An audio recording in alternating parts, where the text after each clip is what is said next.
The 4-3-1-2 has just all of a sudden burst on the scene in an effort to combat the 5-3-2 that people have been playing with the park the bus and the defensive setup. So I'm going to go over today the 4-3-1-2 formation that I use, as well as a lot of other players and pros in the community use in a similar setup. Let's get into it. So straight away, we're going to go into our custom tactics. We're going to head over to our 4-3-1-2 formation. As you can see, this is going to be a formation where you want to press. You want to be getting the team up as high as you possibly can. And being able to force turnovers as soon as you get the ball back, obviously relying on your midfield and defensive backline pace. We want to get the ball back as soon as we possibly can against a 5-3-2 and against other players who do park the bus, such as like a 4-1-2-1-2. I guess you can kind of park the bus with that, or like a 4-4-2. You need to get the ball back as soon as possible in their 18-yard box, around their 18-yard box, basically in the final third, to try and create as many issues as you can, get some quick opportunities. So, getting straight into it here, defensive style press after possession loss. If you feel like they're overcommitting and overpressing, you can do pressure on heavy touch. The only difference that I really find is that they're a bit smarter using the pressure on heavy touch. I personally use the pressure on heavy touch, but for the sake of this formation, it seems to work to the more intended style of play with the press after possession loss. You want to keep it as narrow as possible. You want them going wide with this formation. You'll allow them to go wide because they're not going to hurt you from wide. As long as you have some height in your center backs, presumably fullbacks, they're going to not really have a ton of opportunities to get the ball wide. And with the midfield three that kind of defend, they like shield the back line in a sense, there's really not going to be a ton of opportunities coming from wide positions. So you want to force them as wide as possible. Depth, you want anywhere between 5 and 6 depth. I personally play mine at 5 depth because I do have a traditional center back. I still use Fofana. His team of the season has 83 pace, which is considerably slow for a center back this time of year. So that is the defensive setup. Offensive style, long ball or quick or fast build up, sorry. One of these two. For me, long ball seems to work the best because I feel like with fast build up players in the midfield that I need to link up the play, they just kind of run away from where I need them to be. So long ball for me seems to keep my midfield more disciplined and get my strikers moving forward as opposed to my midfield just making random runs and I'm stuck in the back with no one to outlet to. So long ball for me. We're going to keep it pretty neutral. If you feel like maybe you are getting a bit crowded because this is a narrow formation with no wingers, you can up it a little bit, but I like to keep it basically neutral. I play a fairly balanced style of play. In FUT Champs, I go down the middle, I'll go out wide. There's no set pattern of play to how I play. Players in the box, corners, and free kicks all are a personal preference. I prefer to keep them lower myself because I don't enjoy getting counter-attacked, and especially with crossing this year, it's kind of not really a thing. I don't know. Anyways, on to the instructions of the players. Starting with our two strikers, we have Mane and Rafa. We want them both, these will be the same for both. Stay central, mixed attack, aggressive interceptions. We want them getting in passing lanes. Obviously, there's nothing you can change the passing lane thing.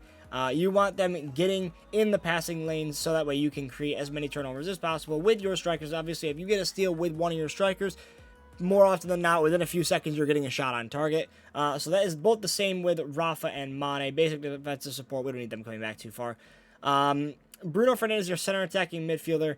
Basic defensive support, everything basically.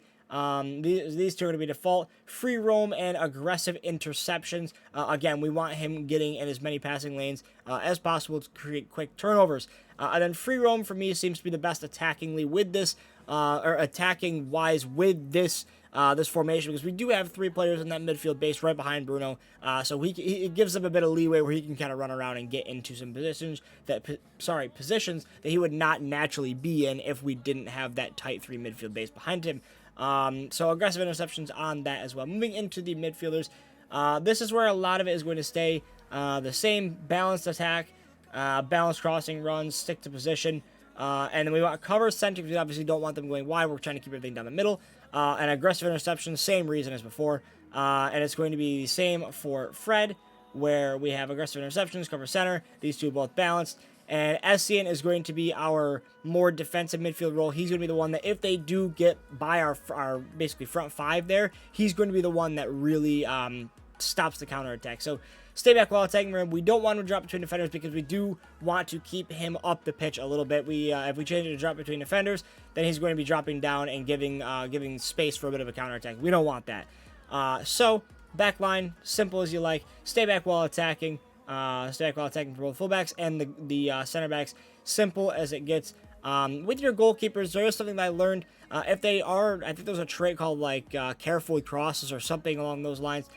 You want them to set to come out for crosses and be a sweeper keeper. This is something that Ederson doesn't need because he does come out fairly quickly and fairly frequently. So that is just something that I learned. If you do have a goalkeeper that does have the like cautious or careful cross, I can't remember what it is. It's in his traits.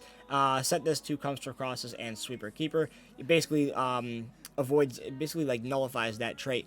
And essentially with the offensive pattern that you want to play, you're almost playing the same triangle that we played in the 4-1-2-1-2. It's a very, very similar formation, except your defensive midfield is a lot more advanced up the pitch than they would be in a 4-1-2-1-2 with the designated defensive midfielder. These three are supposed to just be all CM, so there's no DM in this, but we are kind of creating our own DM role. He's just sitting a bit higher up the pitch than it would in a 4-1-2-1-2. So that's why this formation is a lot better to press with than the 4-1-2-1-2. If you are down in a game and you run the 4-1-2-1-2, you can switch into this tactic set, and it really will put your opposition on the back foot, and you will be able to create a lot more chances.